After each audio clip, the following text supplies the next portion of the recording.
Je pense que Sullivan réalise enfin, après 3 jours à Pékin, que s'il cause des problèmes significatifs en Ukraine avant l'élection, cela pourrait entraîner de graves conséquences. Les Chinois ont clairement indiqué que de telles actions seraient absurdes. Ils ne riposteront pas directement, mais ils créeront des difficultés. Ils pourraient souligner des vulnérabilités, comme le fait qu'ils ont maintenant plus de navires dans le Pacifique que les États-Unis. La 7e flotte, autrefois très respectée, est en infériorité numérique. Bien que les États-Unis n'aient pas autant de porte-avions parce qu'ils sont vulnérables, ils disposent d'autres atouts militaires. Il y a des problèmes en cours en mer de Chine méridionale, et les États-Unis encouragent les Philippines à prendre certaines mesures. Si les États-Unis s'impliquent fortement en Ukraine pour essayer d'influencer l'élection, ils pourraient faire face à des défis sur 2 fronts, car la Chine est étroitement alignée avec la Russie.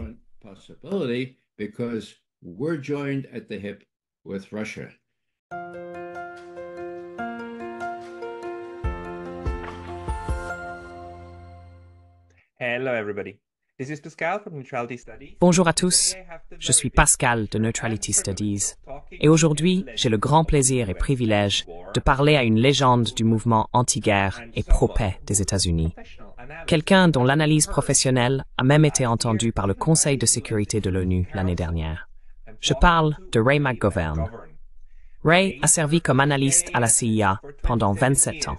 Ses fonctions incluaient le partage des estimations nationales de renseignement et la préparation du briefing quotidien du président. En janvier 2003, Ray a co-créé Veteran Intelligence Professionals for Sanity pour dénoncer comment le renseignement était falsifié pour justifier la guerre en Irak. Ray, merci beaucoup de nous rejoindre en ligne. Ray, thank you so much for coming online. Je vous en prie. Merci, Stroke. I told you right before this introduction that you are one of the people who has been... J'ai mentionné avant l'introduction que vous avez été une voix de raison dans les affaires internationales, non seulement pour les États-Unis, mais aussi à l'échelle mondiale, depuis longtemps. Beaucoup de nos téléspectateurs ont regardé vos vidéos, y compris votre discours au Conseil de sécurité de l'ONU l'année dernière, qui était remarquable. Ray, pourriez-vous commencer par nous dire quelque chose qui préoccupe beaucoup d'entre nous? Où obtenez-vous vos informations? Comment un analyste professionnel comme vous reste-t-il informé des affaires courantes? Et comment distinguez-vous la propagande des vraies nouvelles? How do you separate the propaganda from actual news? Pascal, c'est vraiment très simple. L'information est disponible en telle quantité et avec une telle immédiateté qu'il est facile d'appliquer les compétences auxquelles je me suis habitué. Cela s'appelle en grande partie l'analyse des médias, une sous-discipline des sciences politiques ou de l'analyse politique. Lorsqu'on travaille sur l'Union soviétique, environ 80% des informations nécessaires pour porter des jugements éclairés proviennent de l'analyse des médias. Avec la Russie, c'est environ 90%. Permettez-moi de partager une anecdote curieuse.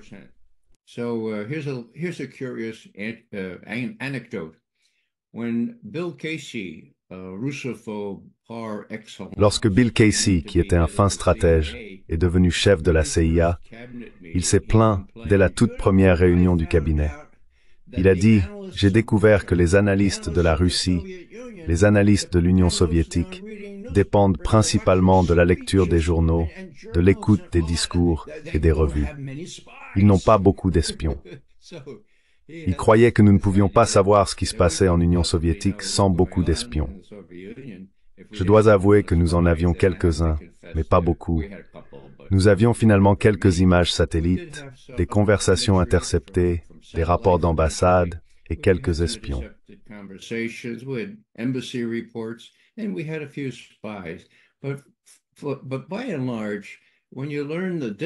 Mais dans l'ensemble, une fois que vous avez appris la discipline, ce n'est pas difficile. Ce que disent les Soviétiques ou les Russes aujourd'hui, regardez demain, observez ce qu'ils disent le jour suivant et remarquez les différences. Il y a là un grand indice, et c'est très applicable aujourd'hui. Je suis étonné que ceux qui prétendent être des experts russes ne semblent pas lire les discours de Poutine. Ils ne prêtent pas non plus attention aux déclarations les plus importantes faites par Poutine ou Lavrov, le ministre des Affaires étrangères. S'ils le faisaient, et s'ils pouvaient accéder aux grands médias, ils sonneraient probablement très semblables à moi, j'ose dire.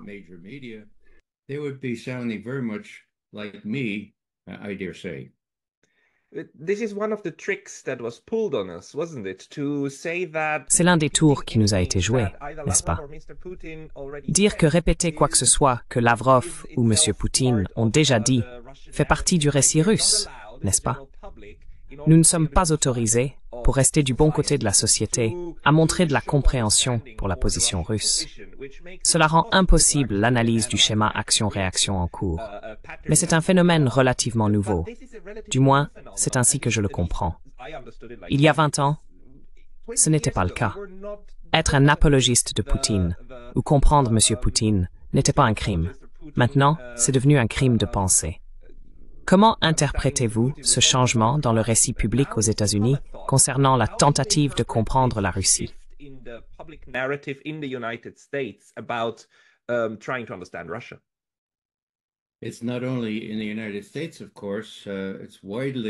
Ce n'est pas seulement aux États-Unis, bien sûr. C'est également répandu en Europe de l'Ouest.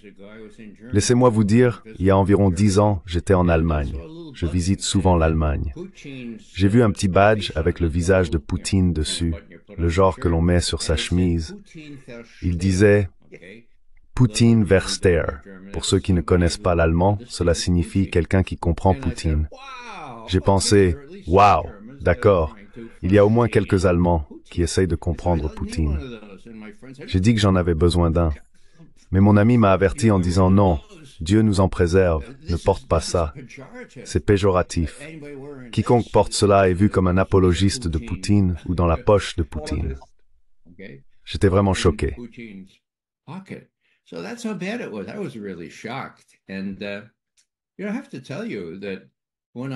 Vous savez, je dois vous dire que lorsque je suis finalement retourné en Russie, après y avoir servi dans les années 70, alors que c'était encore l'Union soviétique, les différences étaient remarquables. À l'époque, les gens dans les petites boutiques qui vendaient des souvenirs ou d'autres marchandises étaient grincheux et désagréables. Ils ne gagnaient pas d'argent avec les pourboires ou quoi que ce soit de ce genre. Quand je suis revenu, ces jeunes femmes dans les magasins me demandaient « Que pensez-vous de notre président Poutine ?» quand elles entendaient que je pouvais parler russe. J'ai répondu « Oh wow, vous ne pensez pas qu'il est comme Hitler ?» Elles ont dit « Non, nous ne pensons pas qu'il soit comme ça. » C'était assez surprenant.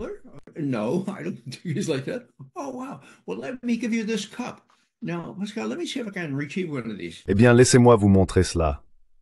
Maintenant, voyons si je peux en trouver un. Parbleu, j'en ai un. S'il vous plaît, ne me prenez pas pour un partisan de Poutine, mais c'est ce qu'elle m'a donné gratuitement. Il est écrit « Jean Poli ». Elle fait référence aux soldats sans insigne qui ont pris le contrôle de la Crimée. Le gouvernement local à Kiev n'avait pas d'instructions pour gérer ces personnes après le coup d'État.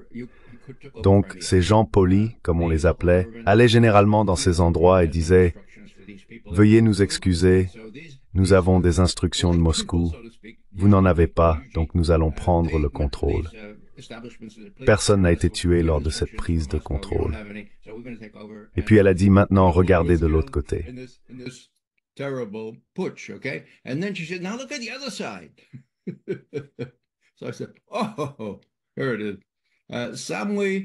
Alors j'ai dit « Oh, le voilà, le plus poli de tous les gens. » Maintenant, je ne montre pas ça très souvent, mais ce que je dis, c'est que ces gens étaient incroyablement fiers de cet homme qui, en 1990, a entrepris la tâche de reconstruire un pays dévasté par une décennie d'exploitation par des oligarques de l'Est et de l'Ouest. Beaucoup vivaient dans la pauvreté et le taux de mortalité était extrêmement élevé. Ils étaient très fiers de lui et voulaient m'offrir une tasse gratuite que je ne peux vraiment montrer à personne. J'espère qu'aucun de vos auditeurs ou téléspectateurs ne révélera que j'ai dit que sur cette tasse, il était écrit « Poutine est le plus poli de tous les gens ».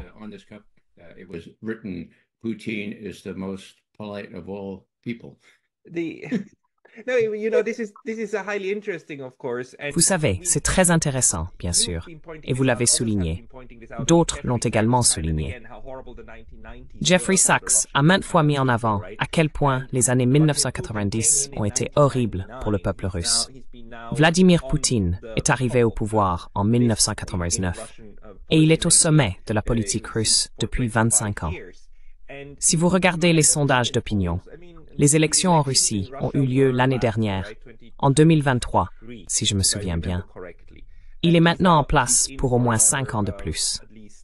L'Occident, une fois de plus, a tenté de critiquer ces élections, affirmant qu'elles étaient injustes et non libres. Ils soutiennent que les Russes sont un peuple opprimé.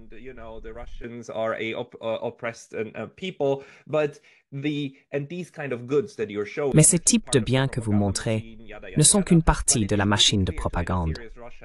Cependant, il est assez clair pour tout analyste sérieux de la Russie que le taux d'approbation de Vladimir Poutine est encore assez élevé, malgré tous les problèmes et la répression de l'opposition. La stratégie de l'Occident est d'espérer que quelque chose provoquera une révolte, similaire à ce qui s'est passé avec M. Prigojine. C'est le rêve de l'Occident, qu'il soit écarté du pouvoir et qu'il y ait un changement de régime. Soudainement, M. Navalny, ou peut-être Mme Navalny, serait à la tête de la Russie. Mais cela est très peu probable, n'est-ce pas?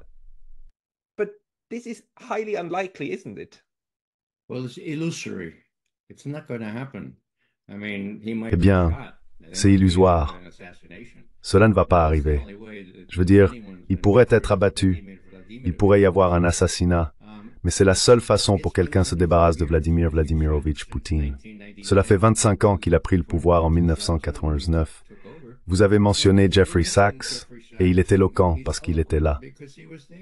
Il savait ce que les gens de Harvard et de Wall Street faisaient à l'économie de l'ex-Union soviétique. Il la pillait. Le résultat était stupéfiant. Si je me souviens bien, selon les chiffres de la Banque mondiale, l'âge moyen auquel un homme russe mourait en 1991 était de 63 ans. En 1995, il avait considérablement baissé.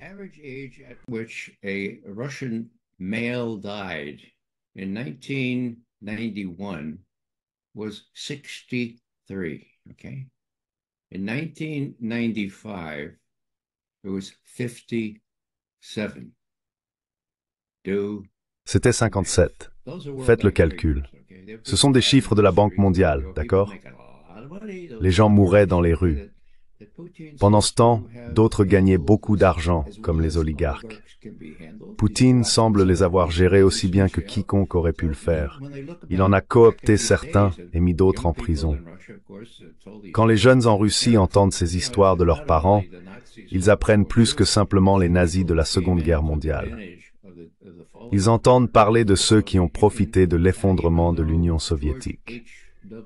Même si George H.W. Bush, pour qui j'ai travaillé à la CIA et que j'ai informé tous les matins quand il était vice-président, semblait sincère dans son espoir d'une Europe libre et entière, de Lisbonne à Vladivostok.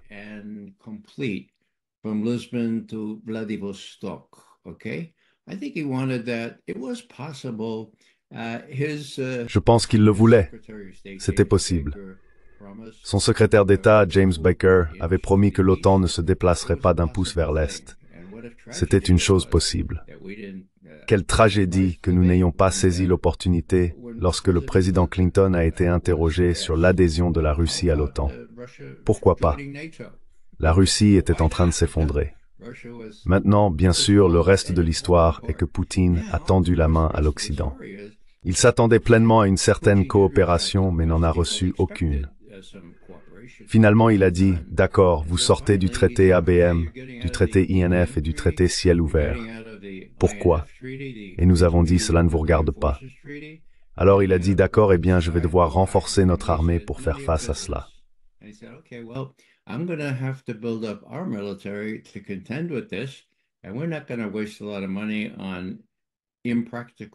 Et nous n'allons pas gaspiller beaucoup d'argent sur des projets impraticables, comme les systèmes de missiles antibalistiques. Nous allons construire d'autres choses, comme des missiles hypersoniques, similaires à ce que Poutine lui-même a fait. Dans un discours sur l'état de la nation, il y a environ 5 ans, il a présenté un diaporama montrant ses capacités. Il a démontré un missile qui pouvait contourner le pôle sud, ce qui était assez incroyable. Il a demandé « Maintenant, allez-vous écouter ?» Mais nous avons dit non. Il y a un complexe de supériorité parmi nos dirigeants, un sentiment d'être exceptionnel et indispensable. Nous avons vu cela lorsque la secrétaire d'État de Bill Clinton, Madeleine Albright, a dit « Nous sommes le pays indispensable dans le monde ».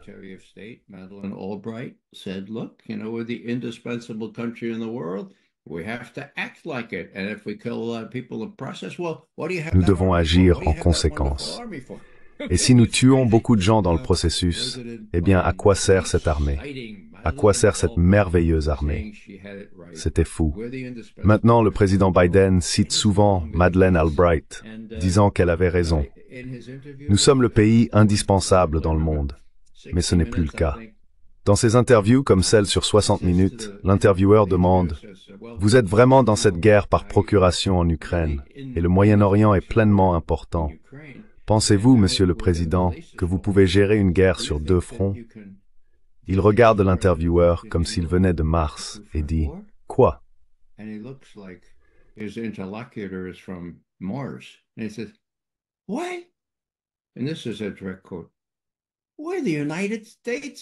Voici une citation directe. « Nous sommes les États-Unis d'Amérique, le pays le plus puissant de l'histoire du monde, de l'histoire du monde. » Mon Dieu, je pense qu'il le croit. Je pense que Blinken et Sullivan, son secrétaire d'État et son conseiller à la sécurité nationale, n'ont pas essayé de le détromper de cette idée. Tout cela n'est qu'une illusion. Ces gens agissent encore comme s'ils étaient les dictateurs du monde. Ils vont apprendre à leurs dépens que ce n'est plus le cas.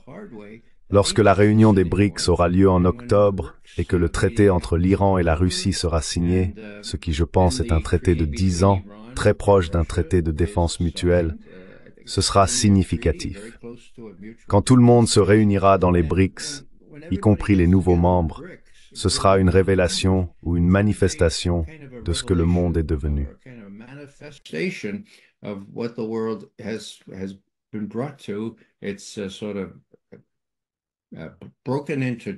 C'est en quelque sorte divisé en 2, et nous ne sommes plus le seul maître du monde.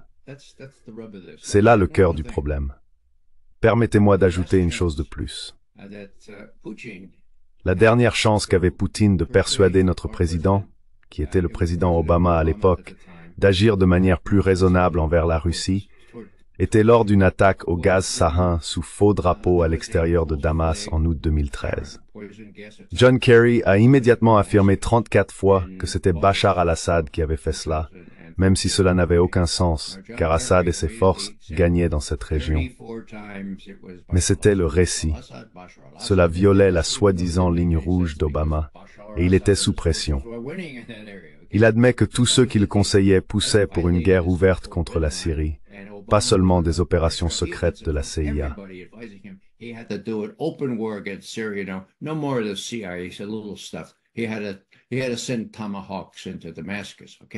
devait envoyer des Tomahawks à Damas, n'est-ce pas? Eh bien, par hasard, il devait se rendre à Saint-Pétersbourg pour un sommet économique. Il est arrivé un jour plus tôt, et Poutine l'a approché. Poutine a dit, « Écoutez, vous n'avez pas besoin de faire la guerre contre la Syrie. Je peux vous aider. » Obama a demandé, « Vous pouvez ?» Poutine a répondu, « Oui. Je viens de persuader les Syriens de renoncer à toutes leurs armes chimiques pour destruction sous supervision de l'ONU sur un navire spécialement équipé à cet effet. Vous avez un de ces navires. Si vous nous laissez l'utiliser, nous avons un accord. » Obama a accepté, disant « D'accord, un accord. » Le point de cette histoire est que la semaine suivante, le New York Times a publié une tribune de Vladimir Poutine, le président de la Russie.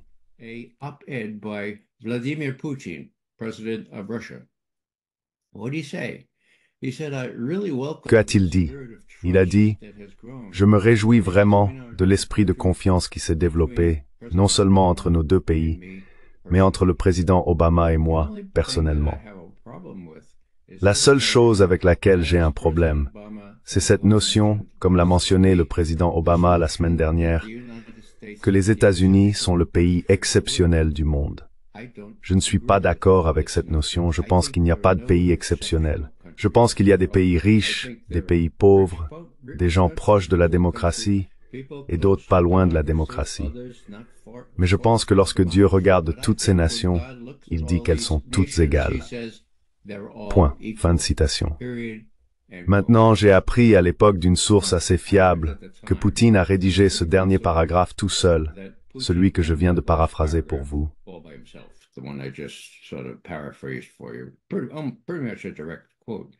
Pratiquement une citation directe.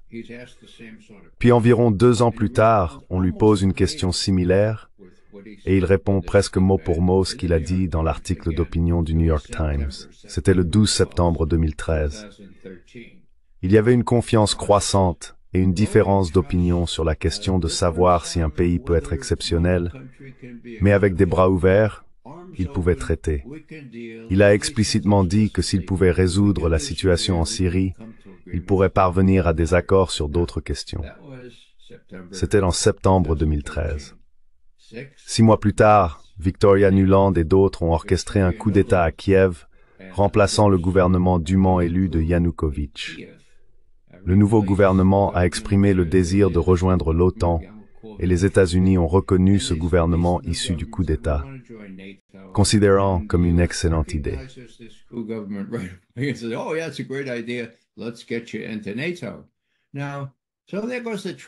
Mettons-vous dans l'OTAN.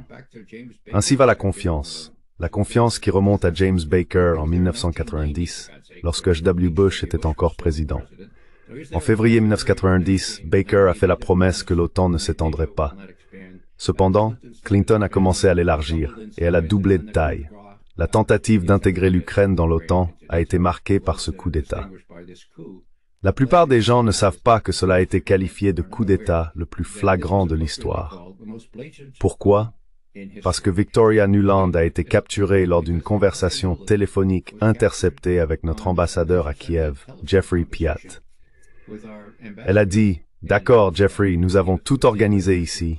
Nous avons ces nouvelles personnes qui arrivent et elle les a nommées. »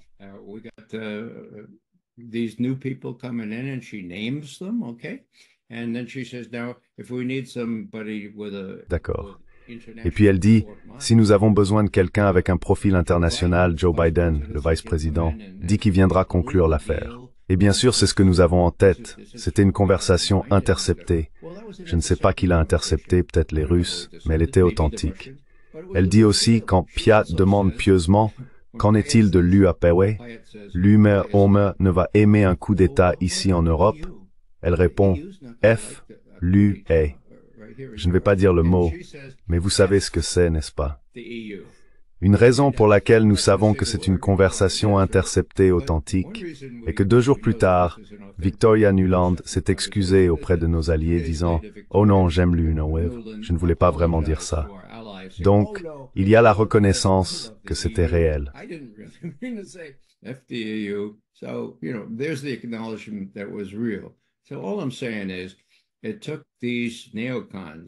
Tout ce que je dis, c'est qu'il a fallu à ces néoconservateurs, qui avaient une influence significative sur Obama, ainsi que sur Biden et Trump, seulement 6 mois pour détruire la confiance élevée et les perspectives de coopération qui existaient en 2013.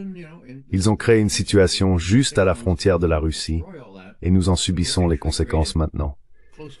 Les gens avaient été avertis à ce sujet. John Mearsheimer et d'autres l'avaient prédit. Il y a 10 ans dans Foreign Affairs, John a dit que ce qui se passe en Ukraine, compte tenu de la politique américaine, est la faute de l'Occident. Si l'Occident essaye d'intégrer l'Ukraine dans l'OTAN, cela détruira l'Ukraine. John n'est pas plus heureux que moi de la destruction de l'Ukraine, mais il nous avait avertis il y a 10 ans.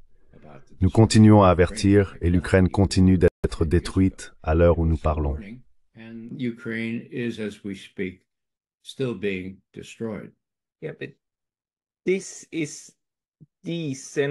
Oui, mais c'est le point central de toute cette tragédie. Dans l'ensemble, nous avons une situation de conflit très complexe en Ukraine, avec plusieurs conflits en cours. L'un des principaux conflits est le conflit structurel entre la Russie et les États-Unis, l'OTAN.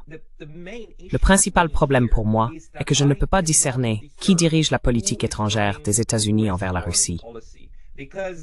Il est très important de savoir qui occupe ces postes. Comme Victoria Nuland. Où est-elle? Elle était l'ambassadrice des États-Unis en Ukraine et même sous-secrétaire d'État, n'est-ce pas?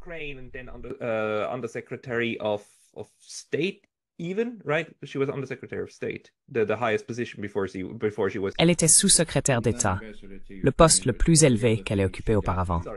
Elle n'était pas l'ambassadrice en Ukraine. C'était Piat. En même temps, nous avons des présidents qui sont sous pression pour prendre certaines actions. Dans les relations internationales, les seules choses qui comptent dans la dynamique action-réaction sont ce qu'un pays peut faire et ce qu'il veut faire.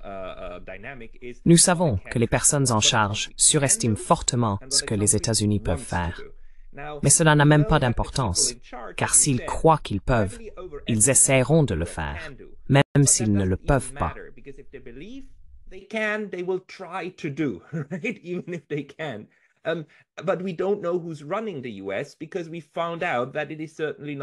Mais nous ne savons pas qui dirige les États-Unis, car ce n'est certainement pas Joe Biden. Il pourrait être remplacé du jour au lendemain, et Kamala Harris pourrait devenir la prochaine figure de proue. Qui aux États-Unis décide réellement de la politique étrangère? Si vous étiez Vladimir Poutine, vers qui vous tourneriez-vous pour comprendre comment la politique évolue aux États-Unis? C'est une boîte noire incroyable. Malgré le fait d'être un pays ouvert, avec une presse supposément libre.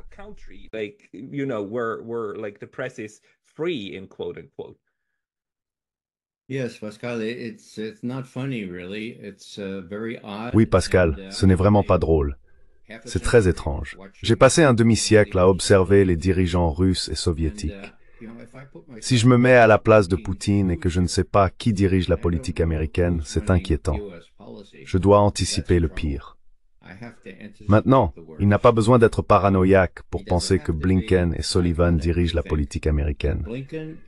Et qui sont-ils? Ils viennent d'une classe très privilégiée, n'ont jamais servi dans l'armée, ne savent pas ce qu'est la guerre et ont ce concept d'exceptionnalisme, cette idée d'indispensabilité où ils pensent pouvoir faire bouger les choses. Maintenant, regardez cette semaine passée. Tout d'un coup, Jake Sullivan, le conseiller à la sécurité nationale, dit qu'il va à Pékin pour parler aux dirigeants chinois.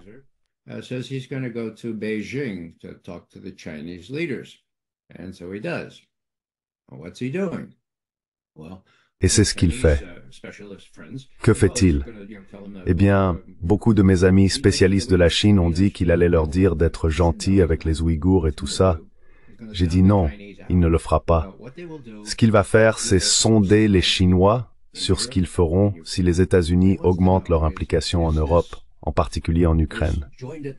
Ce qu'il veut savoir, c'est si la relation entre la Russie et la Chine est vraiment forte. Donc je pense que Sullivan essayait, à sa manière d'amateur, de demander à Wang Yi, son homologue et l'équivalent du secrétaire d'État, ce qu'il pense de l'Ukraine.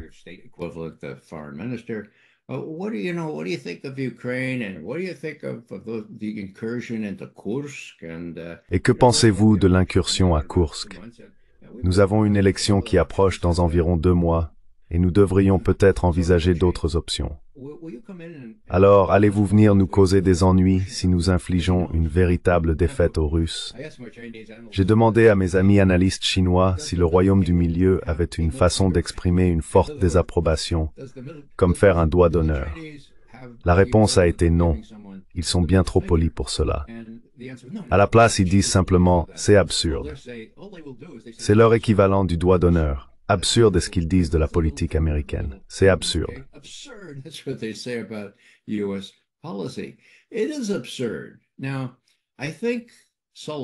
Maintenant, je pense que Sullivan réalise enfin après 3 jours à Pékin que s'il cause de vrais problèmes en Ukraine avant l'élection, ce serait une erreur.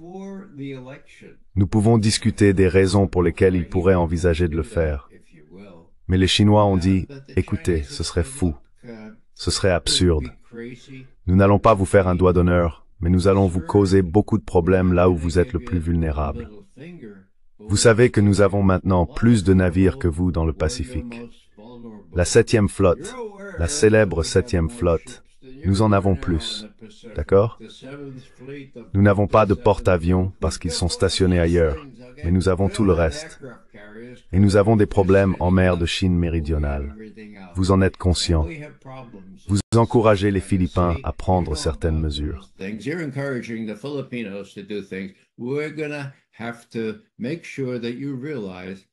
Nous allons devoir nous assurer que vous comprenez que si vous vous impliquez de manière significative pour sauver la guerre en Ukraine et l'élection, vous pouvez vous attendre à faire face à une possibilité à deux fronts, parce que nous sommes étroitement alignés avec la Russie.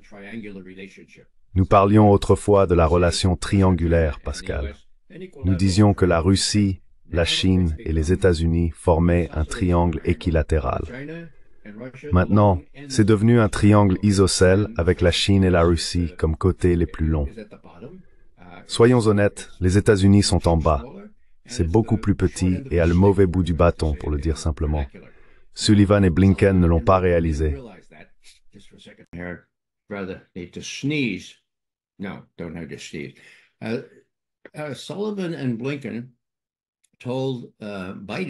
Sullivan et Blinken ont dit à Biden, avant le seul sommet qui a eu lieu en personne, le 16 juin 2021, que la Russie avait vraiment peur de la Chine. Biden a dit qu'il ne divulguerait pas exactement ce qu'il avait dit à M. Poutine, car ce ne serait pas approprié. Cependant, il a noté que la Russie a des milliers de kilomètres de frontières avec la Chine. Il a reconnu que la Chine aspire à être non seulement une grande puissance économique, mais aussi une puissance militaire, ce qui est une préoccupation pour la Russie. Biden a mentionné que la Chine sert la Russie. C'était le terme qu'il a utilisé. Blinken et Sullivan pensaient qu'ils pouvaient exploiter cette situation, de la même manière que Kissinger l'avait fait lorsque la relation était un triangle équilatéral.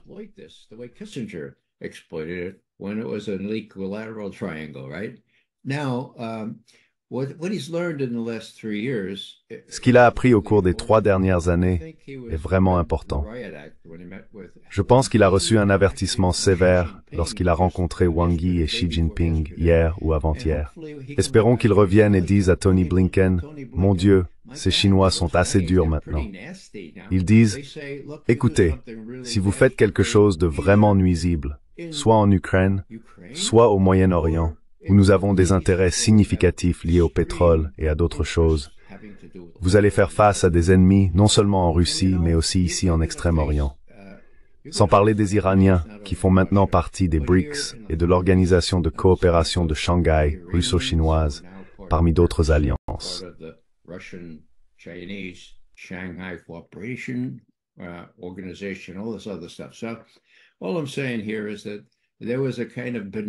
Tout ce que je dis, c'est qu'il y avait une vision naïve de la part de ces personnes bien éduquées et influentes, qui sont arrivées sans une véritable compréhension du monde.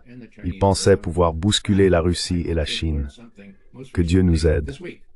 J'espère qu'ils ont appris quelque chose récemment. Cette semaine, quand Sullivan a entendu ce que les Chinois avaient à dire, j'espère qu'il a écouté. J'espère que cela mènera à une politique plus pacifique en Ukraine. J'ai vraiment peur que pour éviter une défaite définitive en Ukraine, ces personnes inexpérimentées, Blinken et Sullivan, fassent quelque chose d'extrême pour éviter de perdre l'élection et leur liberté. Si l'autre gars est élu, il a des informations sur eux. J'ai aussi des informations sur eux. C'est assez évident.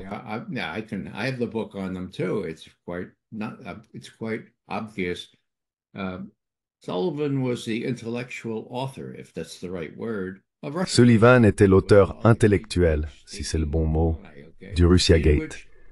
Tout cela était un grand mensonge, dans lequel Obama a coopéré en expulsant 35 diplomates russes sur la base de preuves fausses. Toute cette situation va revenir les hanter et ces personnes ont maintenant peur. Comme vous le savez, Pascal, de nombreuses décisions importantes sont prises en fonction du risque personnel, et c'est ce que je vois aux États-Unis. J'espère que les Chinois leur ont donné une vision réaliste de ce qui pourrait se passer s'ils ciblent la Russie de manière agressive. car la Chine sait qu'elle pourrait être la prochaine. Ils n'ont pas besoin de l'analyser. C'est dans les documents stratégiques du département de la Défense des États-Unis. La Chine est considérée comme le grand ennemi. Le plan est de s'occuper d'abord de la Russie, puis de la Chine. C'est fou.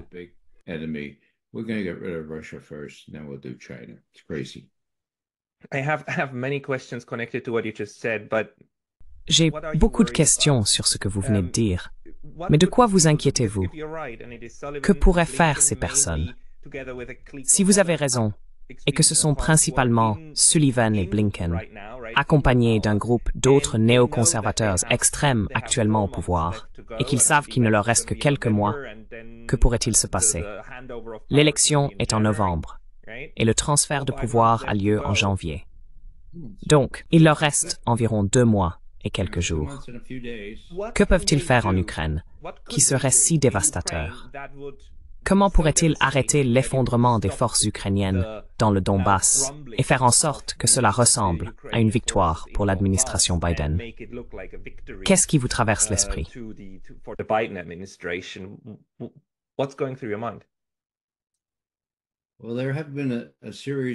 Eh bien, il y a eu une série d'échecs importants du renseignement concernant l'Ukraine par le renseignement américain. La directrice du renseignement national, Avril Haines, a déclaré ouvertement en décembre 2022 que les Russes manquaient de munitions et n'avaient pas la capacité de remplacer les armes qu'ils perdaient en Ukraine. C'est évidemment ce qu'elle a communiqué aux Russes. Lorsqu'on lui a demandé au sujet de la nouvelle alliance entre la Russie et la Chine, elle a dit qu'ils avaient des réunions et qu'ils aimaient en avoir beaucoup. C'est un changement tectonique, pour l'amour de Dieu. 40 réunions signifient quelque chose, n'est-ce pas? C'est le genre de renseignement avec lequel nous devons composer.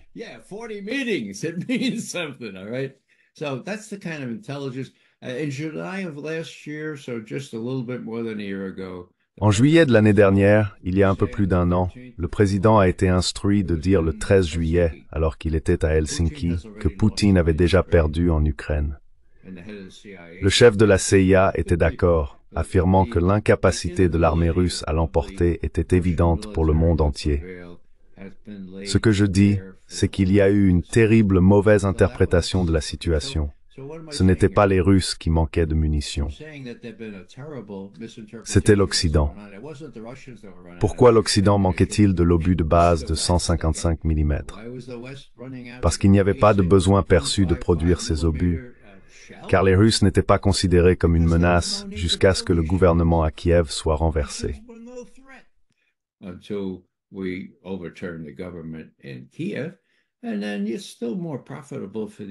Et puis, c'est encore plus rentable pour ces fabricants d'armements de construire des F-35 très compliqués qui ne fonctionnent pas toujours bien par mauvais temps. Donc tout ce que je dis, c'est qu'il n'y avait pas d'obus de 155 mm. C'est un armement tellement basique. Je me suis entraîné avec des obus de 155 en utilisant des obusiers de 155 et de l'artillerie de 105. Alors pourquoi n'y avait-il pas d'obus? Eh bien, nous ne l'avions pas prévu parce que les Russes n'étaient pas considérés comme une menace jusqu'à récemment. Quand nous avons manqué d'obus de 155 mm, Tony Blinken et Sullivan ont dit « Eh bien, Monsieur le Président, il continue de les demander. » Et le président a dit « Eh bien, donnez-les-leur. » Mais nous n'en avions plus. Ensuite, ils ont suggéré de demander aux Allemands ou aux Italiens, mais ils n'en avaient plus non plus.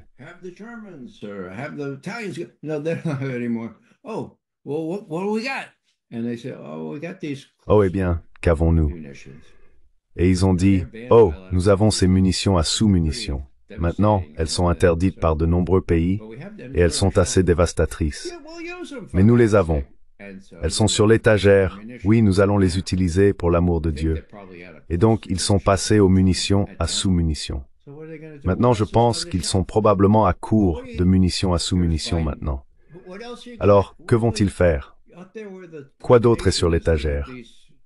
Eh bien, voici Biden qui demande « Qu'avez-vous d'autre » Eh bien, là-bas, nous avons ces armes nucléaires à faible rendement, Monsieur le Président. Elles s'appellent des armes nucléaires tactiques.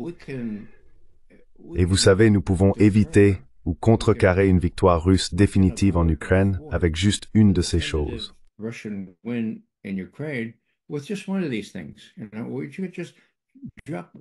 Vous savez, nous devrions simplement larguer une de ces choses pour que les Russes sachent que nous sommes sérieux. Ensuite, nous ne perdrons pas l'élection et nous ne serons pas vulnérables lorsque ce nouveau type arrivera. Donc oui, nous pourrions vouloir les utiliser. Maintenant, l'armée dira-t-elle que c'est fou? L'armée, vous savez, les gens qui deviennent généraux 4 étoiles, mon Dieu, ce sont des animaux politiques. Je n'ai aucune garantie que ces gars diraient « Non, c'est vraiment fou, Monsieur le Président ». C'est donc ce qui m'inquiète. Maintenant, pourquoi les Russes disent-ils « Regardez, nous avons aussi des armes nucléaires ». Ils envisagent en fait de réorganiser leur doctrine nucléaire, d'accord? Ils exercent ce qu'ils appellent des armes nucléaires non stratégiques, ce qui signifie des mini-bombes nucléaires. Ils en ont mis en Biélorussie et s'exercent avec elles.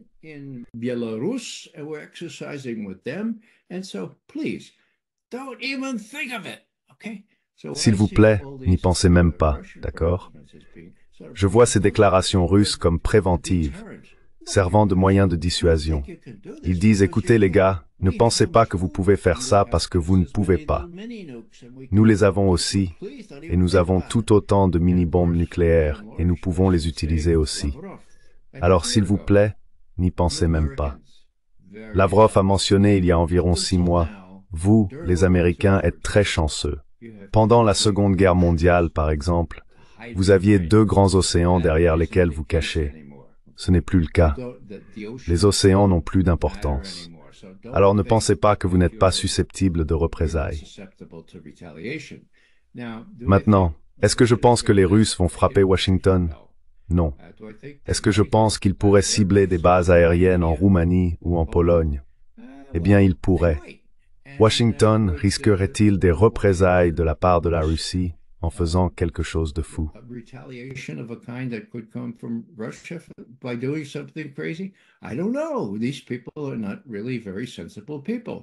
Je ne sais pas. Ces gens ne sont pas très sensés. Ni les Polonais ni les Roumains impliqués maintenant. Les Russes sont très inquiets de ce qui pourrait se passer dans les 2 prochains mois. Le 5 novembre est une date clé. Que feront-ils pour se sauver? Que feront-ils pour éviter une défaite définitive en Ukraine? Il n'y a rien d'autre disponible. C'est la seule option qu'ils pourraient envisager. L'utiliseraient-ils? Je déteste le dire, mais je ne l'exclurai pas. Cela me fait dresser les cheveux sur la nuque. Ces gens sont si naïfs et si remplis d'un sentiment d'exceptionnalisme qu'ils pourraient penser que les Russes ne riposteront pas contre nous.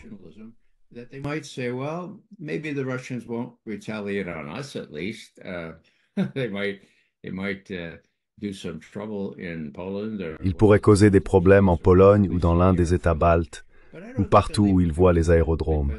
Mais je ne pense même pas que cela en arrivera là. Ces célèbres F-16, qui sont très sophistiqués même s'ils ont plusieurs décennies, sont un sujet de discussion. Les Ukrainiens se sont récemment vantés d'en avoir obtenu 6. Eh bien, l'un d'eux est monté dans les airs, et devinez ce qui s'est passé? Juste hier, il a été abattu ou il est tombé. Personne ne sait vraiment. L'explication la plus plausible que j'ai entendue est qu'ils n'ont pas correctement intégré le système d'identification AMI, IF, avec les batteries de missiles Patriot. Ce système empêche les batteries Patriot d'abattre des avions amis.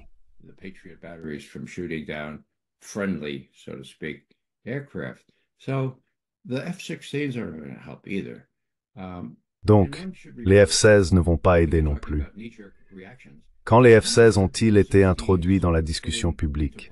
C'était lorsque le président était à Tokyo pour un sommet économique, je pense. Zelensky est venu de Bakhmout et a dit au président qu'ils avaient perdu Bakhmout et 100 000 soldats en essayant de le défendre. Il a demandé « Que faisons-nous maintenant ?» En l'espace de quelques heures, Biden a annoncé qu'il donnerait des F-16 à l'Ukraine. Y avait-il du personnel militaire américain avec Biden lorsqu'il a pris cette décision? Non, pas à ma connaissance. Alors il a dit d'accord, des F-16, et vous connaissez toute l'histoire à leur sujet. Vous savez à quel point c'est inefficace.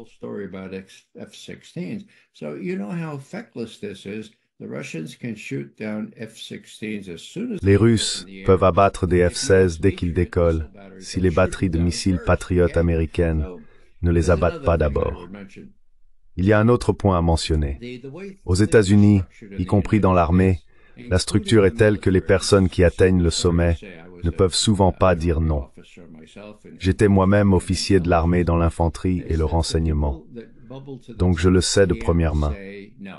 Par exemple, si le président est préoccupé par Gaza et dit « Netanyahou ne laissera entrer ni nourriture, ni fourniture médicale, ni eau à Gaza », que va-t-on faire? Une personne sensée suggérerait d'appeler Netanyahou et de lui dire qu'il ne recevra aucune arme s'il n'autorise pas l'entrée de la nourriture.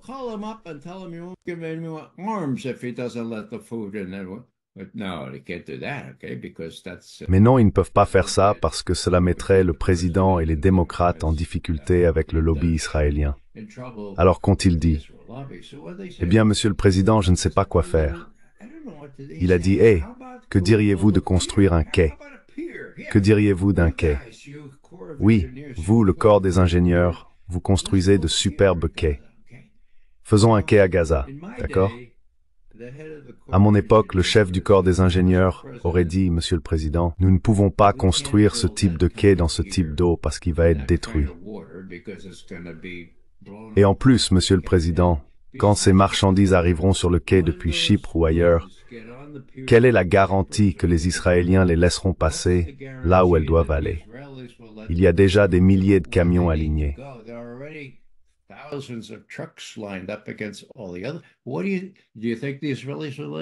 Que pensez-vous? Pensez-vous que les Israéliens nous laisseront entrer? Eh bien, nous connaissons la fin de l'histoire. Ils ont construit une sorte de quai qui s'est effondré. Maintenant, il a été remorqué à Ashdod, l'un des ports israéliens. Donc, ce que je dis, c'est qu'ils ne peuvent pas dire non au président. Si j'étais Poutine, je me dirais, mon Dieu, si ces gars, Blinken et Sullivan, disent que le président nous a dit que nous devons ouvrir cette combinaison pour ces mini-nucléaires ici, parce que cela va donner une leçon aux Russes, j'ose dire qu'il n'y a pas assez de courage ou d'intégrité au Pentagone pour dire que c'est fou, que cela nous condamnera tous. Nous n'allons pas obéir à ces ordres. Voilà où nous en sommes aux États-Unis.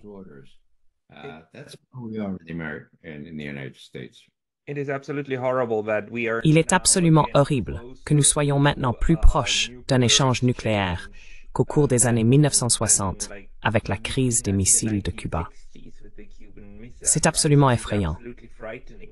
Cependant, j'ai encore beaucoup de choses que j'aimerais vous demander. I still have a lot of things I would like to ask you, but the last question I have is going back to something you said about 50 minutes ago about the realignment between Russia and China. And while I do agree that they are now cooperating much more closely than they used to before, that's absolutely the case.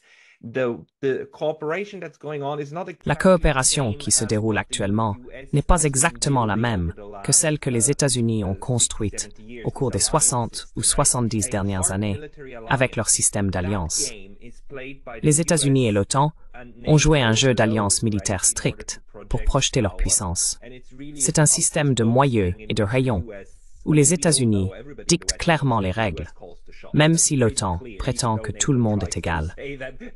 Bien sûr, certains membres ont plus d'influence que d'autres. Nous comprenons cela. Cependant, les Russes et les Chinois n'ont pas joué le même jeu jusqu'à présent. Les BRICS sont parfois considérés comme une alliance, mais c'est principalement un véhicule économique pour la coopération et la collaboration entre les pays du Sud global. Cependant, cela pourrait changer.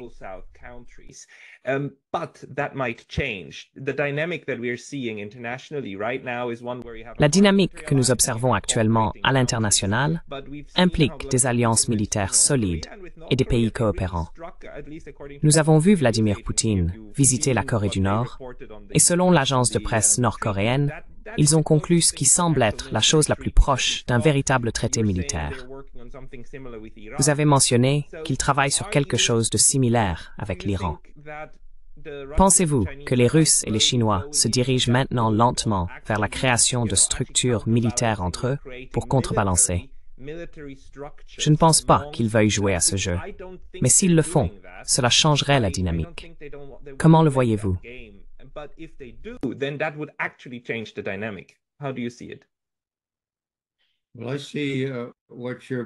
Je vois ce que vous décrivez comme étant principalement de la rhétorique. Les Chinois et les Russes affirment qu'ils n'ont pas d'alliance visant à faire des autres leurs ennemis. Ils disent que leur alliance concerne des intérêts mutuels et individuels, non dirigés contre un tiers. C'est une belle rhétorique, mais nous devons examiner la situation sur le terrain. La chose la plus surprenante que j'ai rencontrée dans ma longue observation du comportement russe a eu lieu en février 2022, lorsque Poutine s'est rendu à Pékin. Avec le recul, il est clair qu'il a dit que les Ukrainiens tuaient des citoyens russes dans le Donbass et que les États-Unis plaçaient des missiles en Pologne et en Roumanie.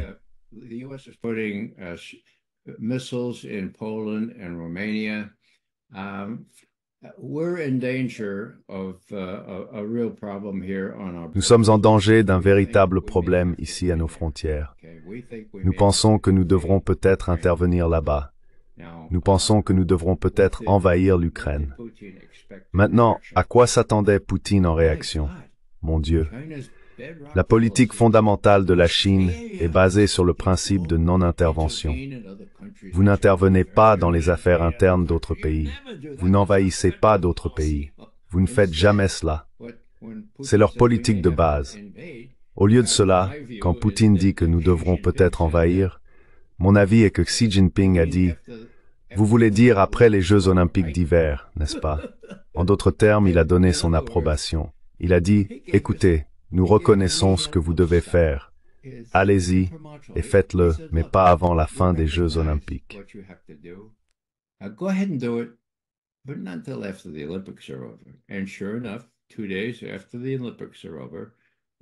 En effet, 2 jours après la fin des Jeux olympiques, des traités ont été signés entre Donetsk et la Russie et entre Lugansk et la Russie.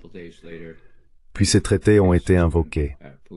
Quelques jours plus tard, le 24, Poutine est entré en Ukraine. Tout cela est circonstanciel, mais c'est assez convaincant pour moi. Même la rhétorique chinoise a changé. Il ne prônait pas la non-intervention pendant ces 6 semaines suivantes. Au lieu de cela, il disait que chaque pays a des valeurs fondamentales. Nous avons des valeurs fondamentales concernant Taïwan. Les Russes ont des valeurs fondamentales concernant la menace posée par l'expansion de l'OTAN. Nous comprenons cela. Et voici une citation. Nous jugeons chaque situation selon ses propres mérites. Ce n'est pas l'Australie. C'est tout.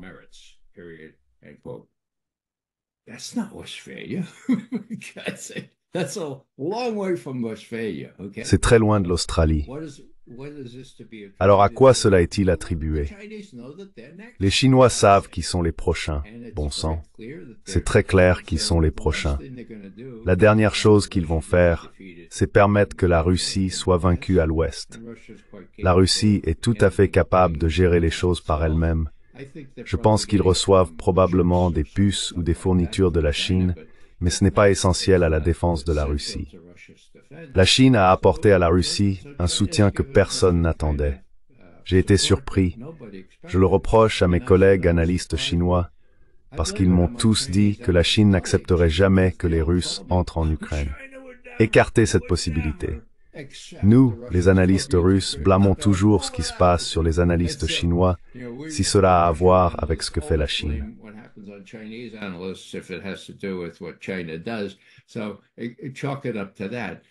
Alors, mettez cela sur le compte de cela. Mais on nous avait assuré, j'avais été assuré par les meilleures personnes, que la Chine ne permettrait jamais cela. En réalité, ils l'ont fait. Je ne pense pas qu'il soit exagéré de dire que Poutine aurait pu reconsidérer son entrée en Ukraine s'il n'avait pas eu un allié fort derrière lui disant « C'est bon, nous te soutiendrons ». Cet allié, bien sûr, était Xi Jinping. Ils continuent de se rencontrer. Il y a eu 40 réunions jusqu'à présent. Cela signifie quelque chose. Quelqu'un devrait dire au directeur du renseignement national des États-Unis que lorsqu'ils se rencontrent 40 fois, ce ne sont pas juste des réunions. Cela signifie quelque chose de beaucoup plus profond. À mon avis, c'est un changement tectonique dans les relations mondiales. of the world. And I've been at this a long time, but I should probably mention that J'ai commencé il y a longtemps, donc je devrais probablement mentionner que j'ai débuté comme analyste pour la Central Intelligence Agency en 1963. À cette époque, la Russie et la Chine étaient à tel point en désaccord qu'elles se tiraient dessus à travers leurs frontières fluviales. La Chine convoitait de vastes zones de la Sibérie prises par la Russie à travers des traités inégaux. Étaient-ils inégaux? Ils l'étaient certainement. La situation s'étendait au Vietnam. La seule chose qui préoccupait les Russes était de paraître être un fervent soutien d'une autre nation communiste. Cependant, ils étaient empêchés par les Chinois de livrer des armes au Nord-Vietnam, et nous pouvons le prouver. Tout le différend sino-soviétique était très réel.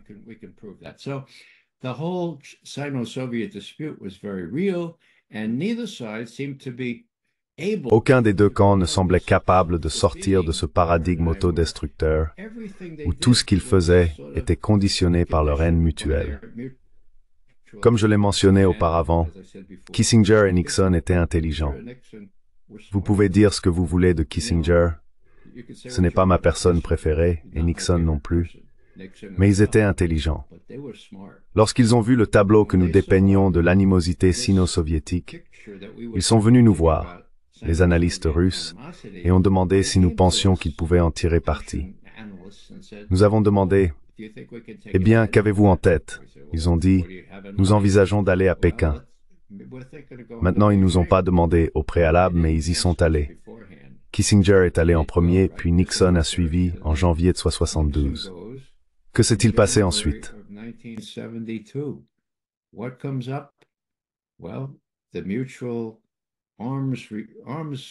Le contrôle des armements entre les États-Unis et l'Union soviétique atteignait un point critique, se concentrant sur la limitation des missiles antibalistiques et un accord intérimaire sur les missiles offensifs. Nous étions profondément impliqués dans ce processus. J'avais 3 personnes dans ma branche qui faisaient partie de la délégation des négociations SALT, les pourparlers sur la limitation des armements stratégiques. Ils étaient à Helsinki ou à Vienne, et nous avions 2 personnes les soutenant au siège. J'ai eu l'occasion d'aller à Moscou pour la signature de l'accord SALT et d'autres accords en mai 1972. Pourquoi cela?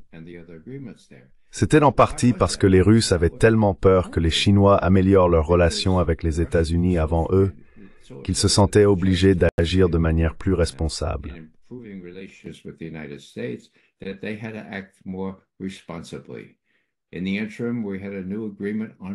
En attendant, nous avons eu un nouvel accord sur Berlin, qui était sans précédent. Il y avait des signes, et nous pouvions le dire. D'habitude, nous critiquons ou disons que telle ou telle politique ne fonctionne pas. Mais à ce moment unique, nous pouvions dire à Kissinger qu'il semblait que l'une des raisons de cet accord avec la Russie était la crainte que la Chine n'améliore d'abord ses relations avec les États-Unis. C'est ce que nous avons observé à l'époque. Les gens pensaient, et nous pensions naïvement, que ces deux-là se détesteraient pour toujours. C'était presque une question raciale, avec l'irrédentisme et d'autres facteurs. Nous avions tort, et je dois dire que progressivement, nous avons pu voir que nous avions tort.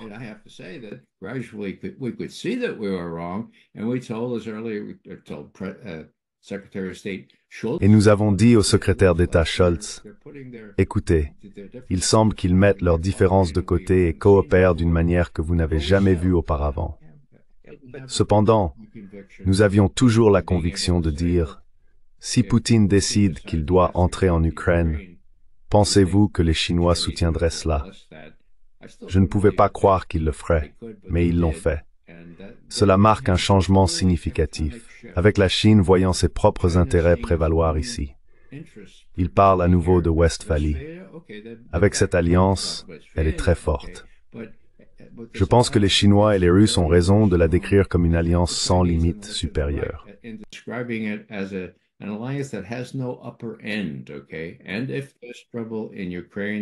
S'il y a des problèmes en Ukraine qui menacent de s'intensifier, je parie que les Chinois feront plus que simplement émettre des discours.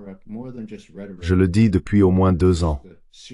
Il pourrait prendre des mesures au-delà des avertissements sérieux qu'il donnait dans les années 60 et 70.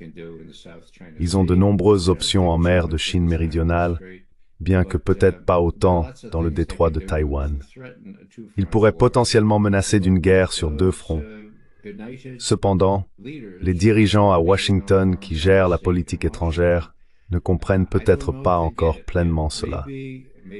Peut-être que cette semaine, avec Sullivan ayant parlé aux hauts responsables chinois, il a finalement réalisé que les États-Unis ne sont plus un pays aussi exceptionnel ou indispensable qu'ils peuvent agir à leur guise, même en Ukraine.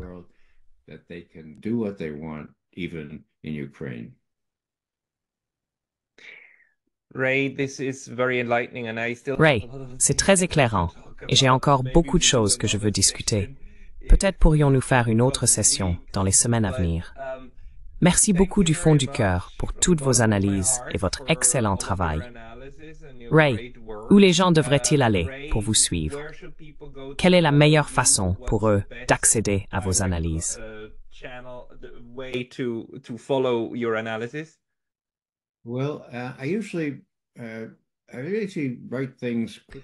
Eh bien, j'écris généralement les choses rapidement maintenant et je les mets sur X, l'ancien Twitter. Le lendemain, elles sont sur mon site web, remgovern.com. C'est facile à retenir et à rechercher. Il y a une petite fonction de recherche sympa que mon fils a mise en place. Mon fils, qui fait tout ce travail, me dit « Papa, mentionne toujours le site du livre, mais ajoute aussi, si tu ne le comprends pas, tu ne le comprends pas. » Mais je suis beaucoup trop modeste et humble pour le mentionner.